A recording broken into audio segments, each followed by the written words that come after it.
जनसुराज का संकल्प है और लोग जनसुराज के साथ जुड़े और बिहार में सत्ता नहीं व्यवस्था परिवर्तन का संकल्प दोहराएं कि जननायक कर्पूरी ठाकुर के आदर्शों पर चलने वाला मैं व्यक्ति हूं और इसीलिए जनसुराज में हूं। अगर जनसुराज भी उनके आदर्शों पर चलने में कहीं कोताही बरतेगी तो मैं वहां भी पुनर्विचार करूंगा। इसलिए मैं कोई सत्ता के लोभ में नहीं आया हूं। हमारे जननायक कर्पूरी ठाकुर जो समाजवादी विचारधारा लेकर चल रहे थे वो विचारधारा इन लोगों के पास नहीं है।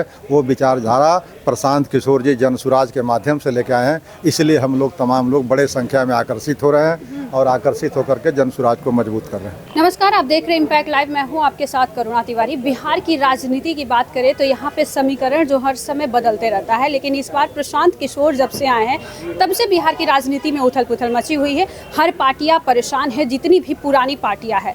इस विषय पर बातचीत करेंगे। हमारे साथ मौजूद हैं पूर्व एमएलसी रामबली सिंह। सर, बहुत बहुत स्वागत है आपका। धन्यवाद, शुक्रिया आपको भी। सर, सबसे पहला सवाल है कि आपने लंबे समय तक एक राजनीति किया, राजद के साथ आप जुड़े रहे। अचानक ऐसा क्या हुआ कि आप जनसुराज के साथ आ गए, प्रशांत किशोर के विचारों से मिल गए?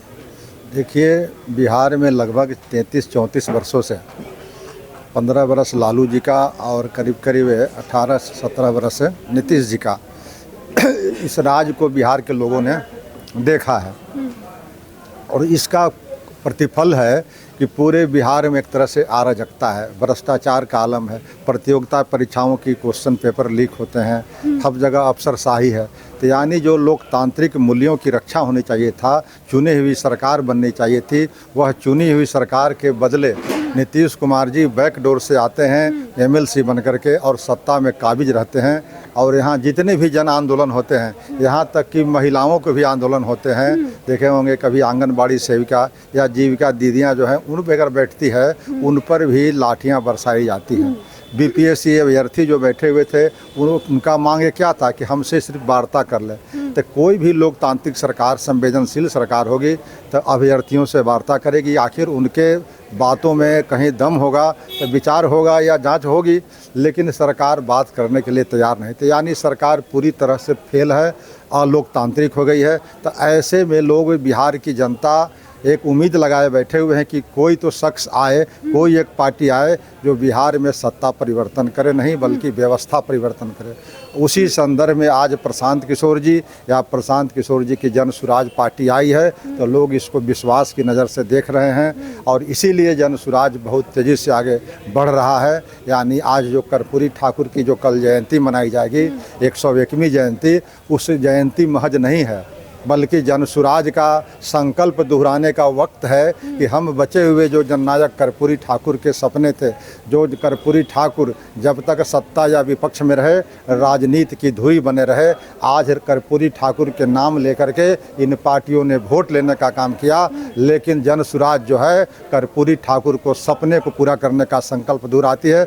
उसी का प्रतिफल है कि 70 विधानसभा सीटों पर अति पिछड़े वर्ग के उम्मीदवार देने की इतने पहले फैसला जनसुराज ने कर लिया है, ताकि लोगों के अंदर यह संदेश जाए कि अब जो सबसे पीछे है विकास के पौधान में, उसको सबसे आगे करने का जनसुराज का संकल्प है और लोग जनसुराज के साथ जुड़े और बिहार में सत्ता नहीं व्यवस्था परिवर्तन का संकल्प दोहराए। अच्छा सर, एक सवाल ये है कि लोग कह रहे हैं कि लंबे समय तक राजद के साथ रहने के बाद क्या राजद आपको इस बार टिकट नहीं देने वाली थी, इसलिए आप जनसुराज के साथ आ गए?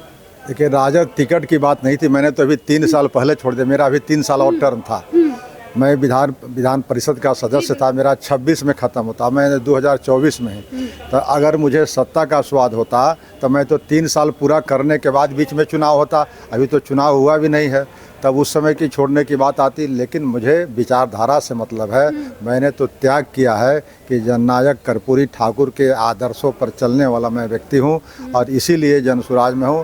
अगर जनसुराज भी उनके आदर्शों पर चलने में कहीं कोताही बरतेगी तो मैं वहां भी पुनर्विचार करूंगा। इसलिए मैं कोई सत्ता के लोभ में नहीं आया हूं, बंधे हुए नहीं है। बिल्कुल नहीं, मैं विचारधारा से और जननायक कर्पूरी ठाकुर के विचारधारा को मैं आगे बढ़ाना चाहता हूँ। मतलब प्रशांत किशोर से आप प्रभावित हैं, उनके विचारों से, जो वो बिहार के लिए सोच रहे हैं कि आगे कैसे बढ़ना है, पलायन रोकना है। वही सेम चीज़ एक तरफ तेजस्वी यादव हो या नीतीश कुमार हो, माई बहन योजना आ रहा है तो कोई प्रगति यात्रा पर है। वो ये सब लोगों के कहीं पर निगाह और कहीं पर निशाना है। ये सब लोगों को दिग्भ्रमित कर रहे हैं तरह तरह के प्रलोभन से। ये गांधी जी का जो विचारधारा था, अंत्योदय का, अंतिम व्यक्ति का, उसी को हमारे जननायक कर्पूरी ठाकुर जो समाजवादी विचारधारा लेके चल रहे थे, वो विचारधारा इन लोगों के पास नहीं है। वो विचारधारा प्रशांत किशोर जी जनसुराज के माध्यम से लेके आए हैं, इसलिए हम लोग तमाम लोग बड़े संख्या में आकर्षित हो रहे हैं और आकर्षित होकर के जनसुराज को मजबूत कर रहे हैं। आपको बागी नेता के भी तौर पे कहा जा रहा है सर कि आरजेडी के बागी नेता हैं आप, प्रशांत के साथ मिलकर एक नया राजनीति समीकरण तैयार करेंगे, क्योंकि एमवाई समीकरण पर आप कहीं ना कहीं उन पर निशाना साधे हुए हैं। देखिए, बागी नेता मतलब नहीं, मेरा मतलब विचारधारा से होती है। अगर जननायक कर्पूरी ठाकुर के विचारों पर राजद चलने के लिए तैयार होती तो मुझे फिर छोड़ने की ज़रूरत क्या थी। जनता दल युवा अगर उनके बताए मार्ग पर चलती तो आज अति पिछड़ों की हालात ये क्यों बनी होती। इसलिए बिहार की हालात देखिए आप, या उन वर्गों की हालात देखिए आप, उसके बाद हम लोग को विवश होकर के इस तरह की विचारधारा बदलनी पड़ती है, पार्टियां बदलनी पड़ती हैं। विधानसभा चुनाव में क्या होगा, जनसुराज अपने जगह बना पाएगी जनता के बीच, क्योंकि जिस तरीके से अभी राजनीतिक बदल रही है। बिल्कुल, जनसुराज के मानना है कि बिहार की जनता भी देख रही है। अब बिहार की जनता गठबंधन की राजनीति से उब गई है।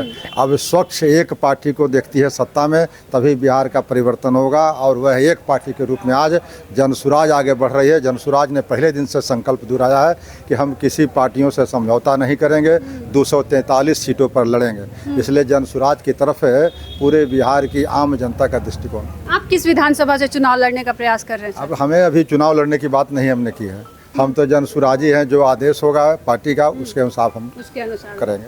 चलिए देखिए, विधानसभा चुनाव है, इस पर आपका क्या कुछ कहना है, इस खबर पर आप भी हमारे साथ साझा करो। देखते रहे इम्पैक्ट लाइव। धन्यवाद।